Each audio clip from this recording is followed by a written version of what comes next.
Hey everybody, this is Andrew Wolf here, and in this video I'm going to be talking about the pathophysiology of coronary artery disease, including stable angina and the acute coronary syndromes, including unstable angina, and then the myocardial infarctions. And I'm not going to get into a whole lot of differentiation between the non-ST elevation MI and the ST elevation MI. I'm just going to sort of talk about myocardial infarctions in general. Now, before I begin talking about the pathophysiology, I wanted to talk a little bit, just sort of a brief review of the physiology of coronary circulation, and then also a brief review of just the anatomy of the coronary arteries.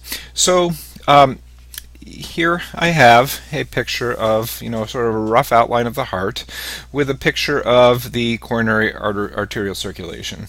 Now, if you look over here on the left side of the page, I have a blown up picture of the aortic root, and off of the aortic root we have our right coronary artery and our left main or left coronary artery. So all of the circulation from the heart comes from the aortic root, from either the right coronary artery or the left coronary artery, otherwise known as the left main coronary artery.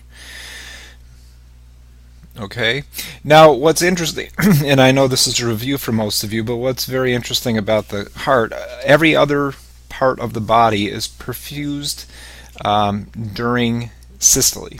So the arteries are perfused during systole.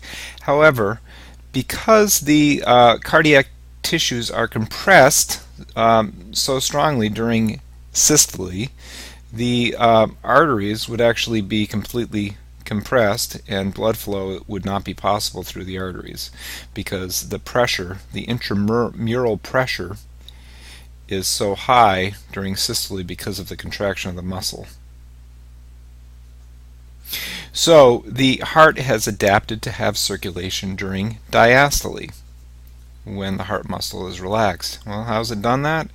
It's done that because in the aortic root, so the aortic root is where the aorta attaches to the heart. In the aortic root, there are the anastomosis between the aorta and the right coronary artery and the left main. And during systole, they are covered here. You can see these little yellow valves here. They get covered up by the aortic valve. And then during diastole, these valves close up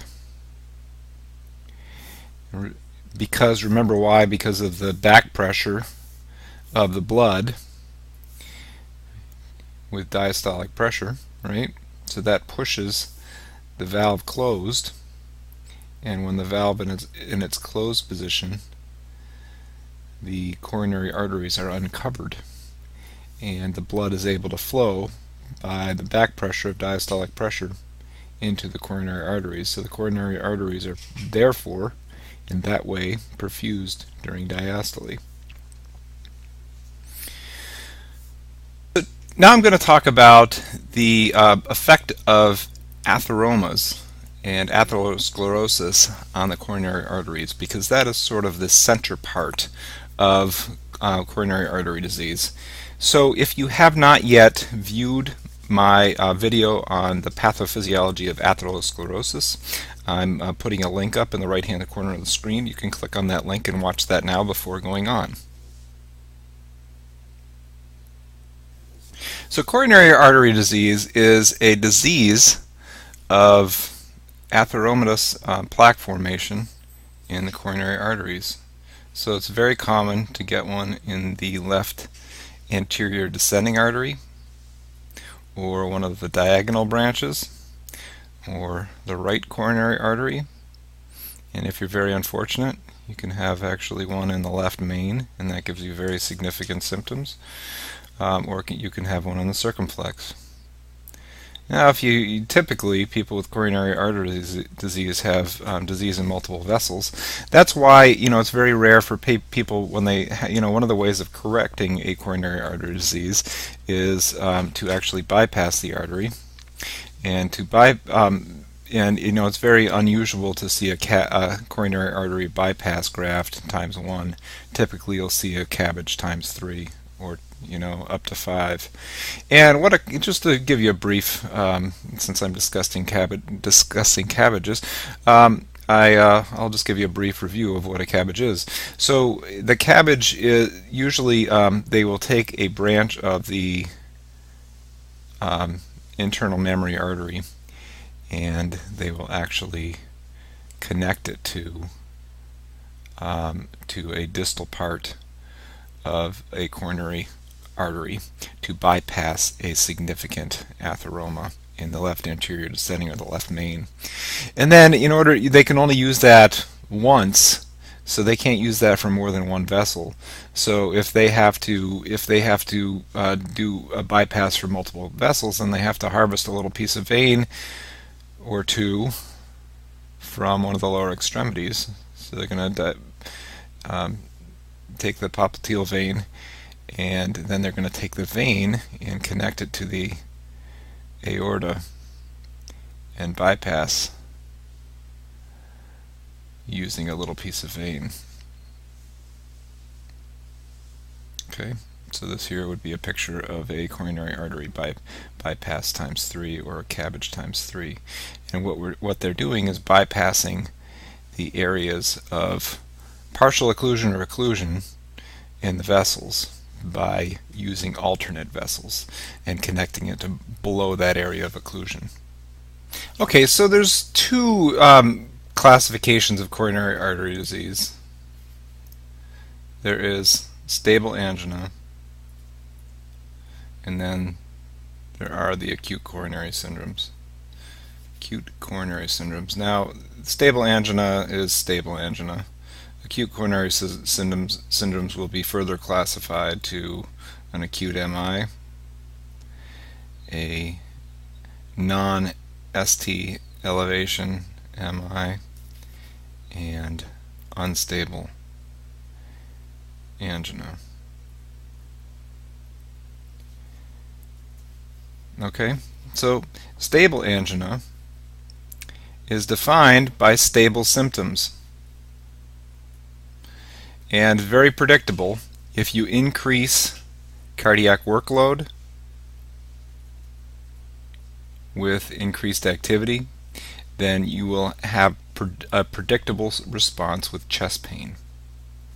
So, if someone's complaining that every time they walk up 2 flights of steps they're having chest pain, this may continue for quite some time and just will slowly increase in frequency. So maybe a year later they'll be, get the same pain when they walk up 1 flight of step. And you can reproduce this with an exercise stress test. And when you do an exercise stress test, you will induce the symptoms of chest pain, and you will also see evidence of ischemia. And the evidence of ischemia will look like, ST elevation. And I'll get into what the EKG changes are caused by in a few minutes when I start talking about a MI. But this is reproducible. You you reduce cardiac workload by resting the patient, and the EKG will return to normal and the chest pain will disappear. Stable angina is caused by a fibrous plaque.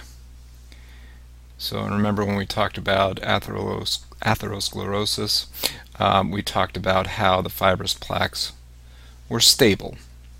And they can grow slowly over time and slowly occlude the vessel, but they are not life-threatening. They don't grow any faster than the body can grow collateral vessels in general. Then we have the acute coronary syndromes. Now, the acute coronary syndromes occur when there is a rupture in this plaque. And remember, when there's a rupture in this plaque, we have all sorts of proteins in our blood, procoagulant proteins, platelet particles, and inflammatory mediators, cytokines, all sorts of other things, and they're going to be interacting with this inflamed brew that was hiding underneath that protective fibrous plaque. And what you're going to end up with is platelet aggregation and rapid clot formation. And this is going to be sort of loosely clinging to the top of the plaque and very easily rupturing and breaking off and floating downstream where the vessels get narrower and narrower.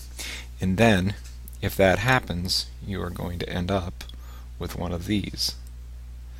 Now, if it doesn't break off, it's just growing rapidly, and it may be sort of rolling back and forth, closing off the vessel a little bit and then opening it up, and you're going to end up with unstable symptoms, symptoms that aren't predictable, maybe worse at times, maybe worse at rest, and then go away and come back and go away.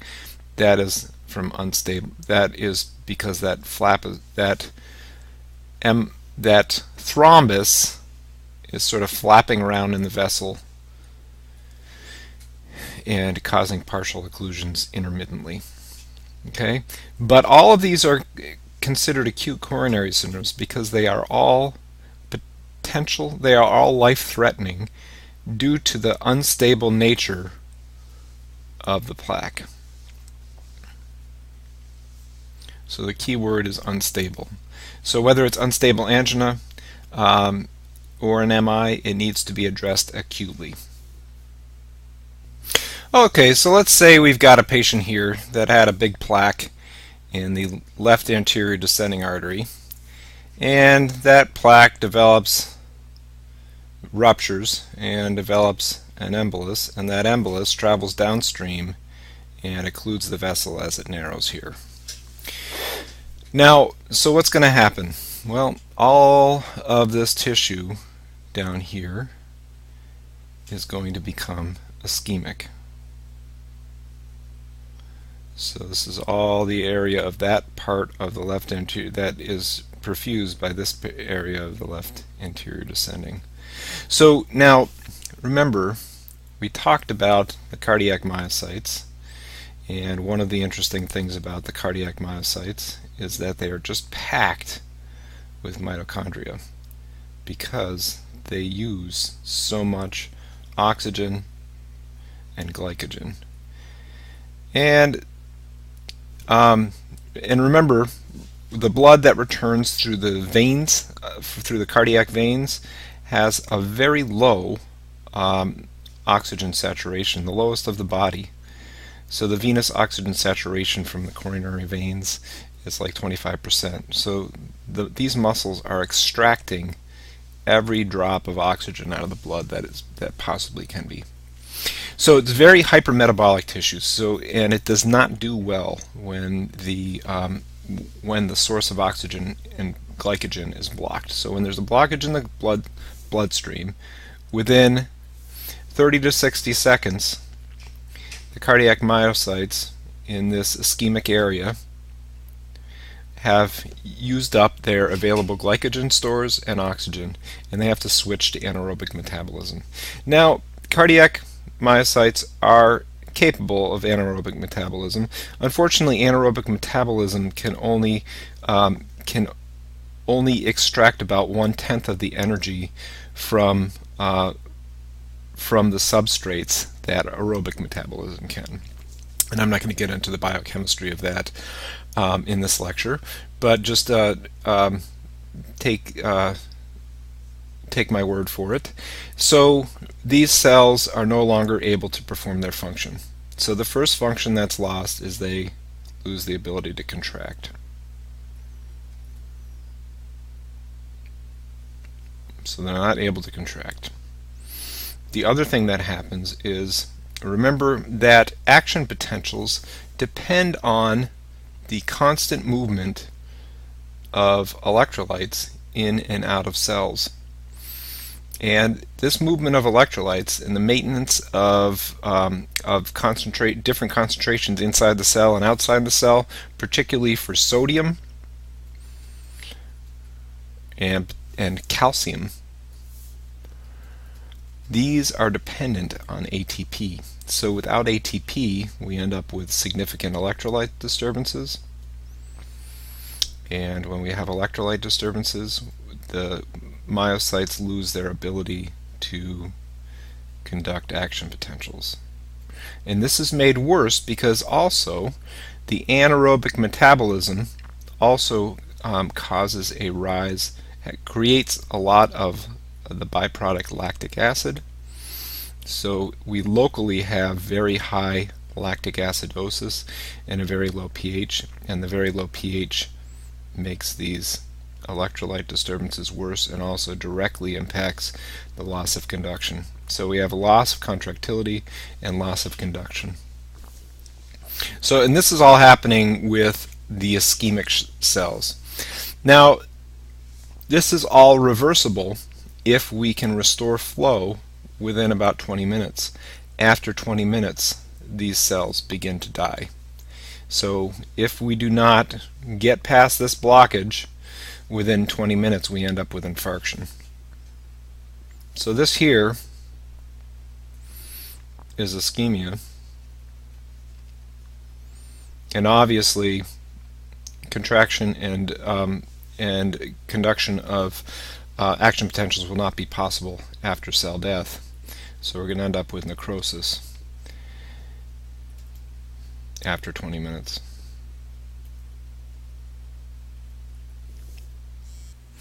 Okay, so basically after an MI, what happens is we have ischemic tissue that can still recover if blood flow is returned within 20 minutes to 60 minutes. So obviously the longer it lasts, the more tissue we're going to lose. Now, if we have ischemia and perfusion is not restored, the myocardial cells will die, and the dead cells will eventually be replaced with non-functional scar tissue. So we will have a chunk of heart muscle that is replaced with scar tissue that is not able to conduct or contract. So the fact that it can't conduct or contract, so we're going to end up with what are called wall motion abnormalities if we watch the heart pumping on an echo. So, you know, if it was a left anterior descending lesion, then we may have, you know, a significant portion of the wall that is not able to contribute to contraction. And so the left ventricle is not going to eject its contents quite as effectively, so it's going to result in a decreased EF due to wall motion abnormalities.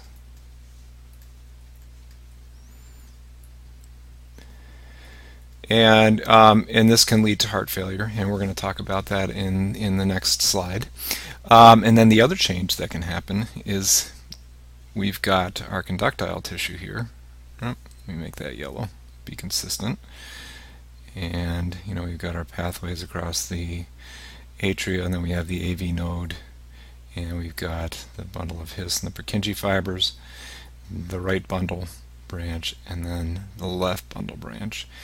And here, because we've got this big necrotic area here that is eventually replaced with scar tissue, we have a bundle branch block.